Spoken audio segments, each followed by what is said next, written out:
Forging a Stem in Hollow Tube by Bruce Gerald.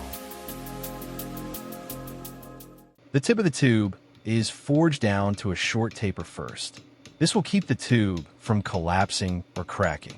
The tube is rotated while forging.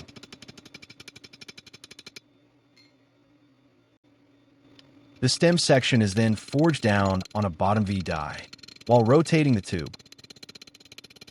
The tube does not lengthen much while the center is hollow.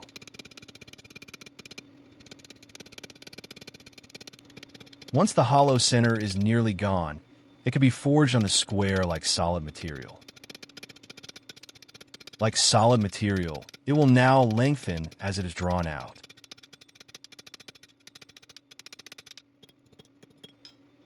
Now it can be formed like any solid stem.